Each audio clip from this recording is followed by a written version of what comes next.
pizza boxes, your outdoor gear, skis, carpets, and photo paper have in common? Probably this four-letter word, PFAS. PFAS are one of the most threatening chemicals ever invented. Now that we're finally becoming aware that these chemicals exist, that we've been exposed without our knowledge for decades and decades. PFAS pose a serious risk to health and the environment, and worst of all, they never degrade. For this reason, they're also called forever chemicals, and they have an impact on practically all of us.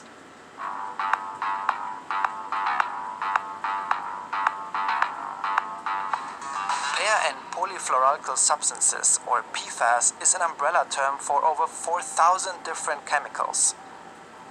They do a brilliant job of repelling water, grease, and dirt, superior to any other substance, which is why nearly every branch of industry uses them.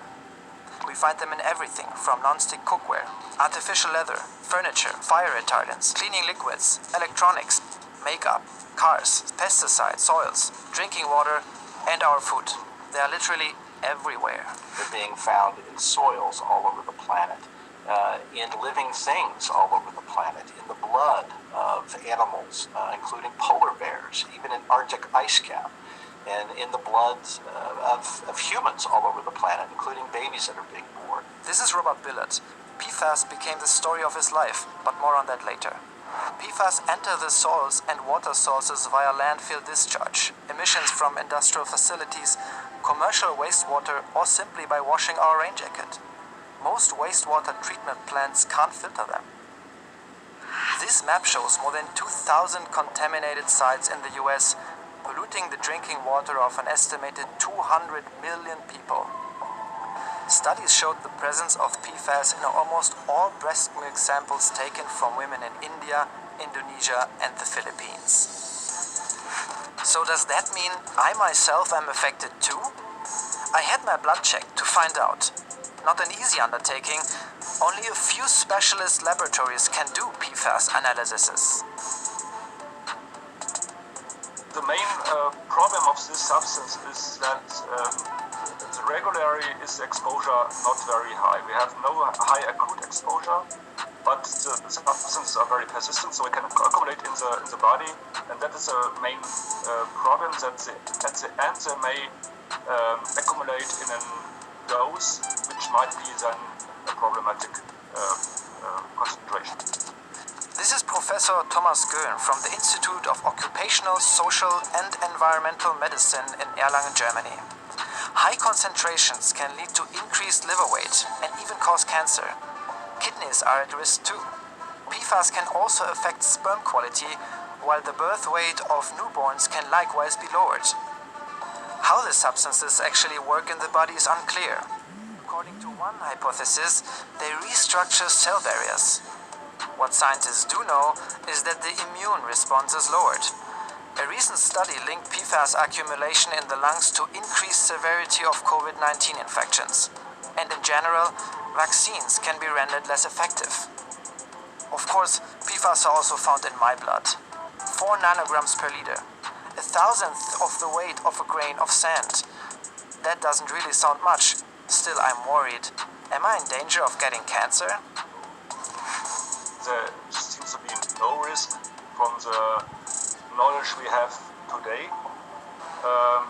So this is okay, but of course, if you have some higher exposure, there might be started some risk to some effects. Apparently so far I'm fine, but who knows how they will accumulate during the next 20 years. The characteristics that make PFAS so great for products from food packaging to waterproof footwear is also what makes them so dangerous. Forever chemicals is no exaggeration. This model shows PFOA, one of the most researched and commonly found PFAS. It is also contained in my body. The carbon and fluorine atoms form among the strongest chemical bonds in organic chemistry. That's why they don't degrade and can only be destroyed by exposing them to extremely high temperatures over 1,000 degrees Celsius for 2 seconds. One of the first PFAS was discovered by accident in 1938 by researchers working for chemical giant DuPont. What made it special was its corrosion resistance, which is why it was used for valves in the first nuclear bomb.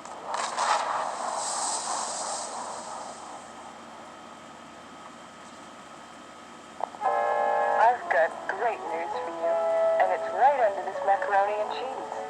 Now, glass ovenware comes with a Teflon finish, so now glass is not the cleanup problem it used to be. After the Second World War, PFAS found a more everyday use in the kitchen. It became famous in the coating for non-stick pans under the brand name Teflon. Right? And it was soon being used everywhere. A success story, until a farmer in the US noticed that something was wrong with his cattle.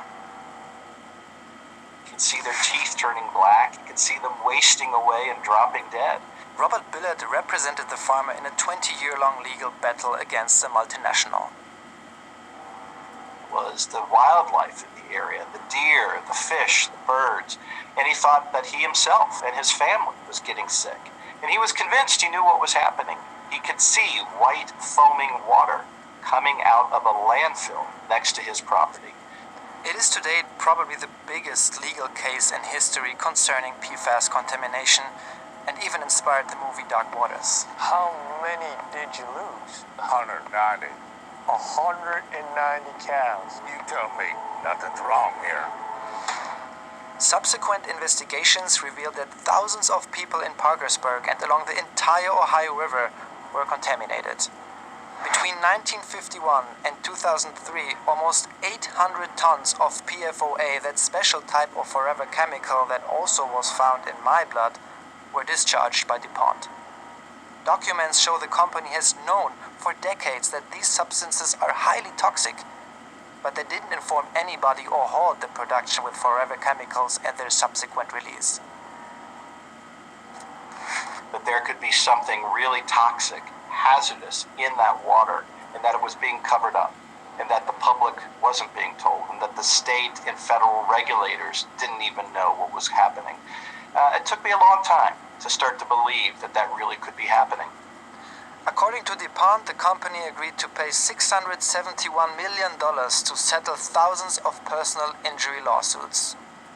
This and similar cases in Italy and the Netherlands didn't go unnoticed, and PFAS like PFOA were banned in the EU, the US, and Japan, except... And what we saw happen is the company started switching to what they called safe, alternative PFAS chemicals, things with a couple of fewer carbons. This means they just have shorter molecules. In effect, a new generation of PFAS was invented which aren't yet regulated. But scientists suspect they are just as hazardous as their predecessors. Their very big problem is that they are more mobile and that they are very, very difficult to get removed from the drinking water. And they are easily going into plants. This means they can go into vegetables or fruits with the water. Dr. Roland Weber works as a consultant for international institutions like the UN on all matters regarding persistent organic pollutants. The EU is thinking about banning all forever chemicals, except for essential ones like those used in medical equipment. At the same time, their use in Asian countries like China, India, and Indonesia is increasing. So what can be done? As individuals, we can avoid packaged fast food and frozen food, microwave popcorn, non-stick cookware, or install an activated carbon filter to remove certain PFAS from our tap water. After pressure from a Greenpeace detox campaign, some outdoor gear brands like Vogt, Paramo, and Rodauf removed forever chemicals from their production chain, as did Swedish furniture giant IKEA. I mean, a requirement to label products if they contain PFAS would be great, but it's not there. I mean, even for the most problematic ones, today you do not have a label if they are containing P4. So I think here there is much to do for regulatory bodies. Instead of banning individual PFAS like in the past, countries like Germany, Denmark, Norway, and Sweden are pushing to phase out all forever chemicals by 2030. Potentially a decisive step towards preventing excessive levels in our water in the most remote areas of the world like the Antarctic and in our bodies. If you like the story, give us a like or comment here below, or subscribe to our channel. We come up with new videos every Friday.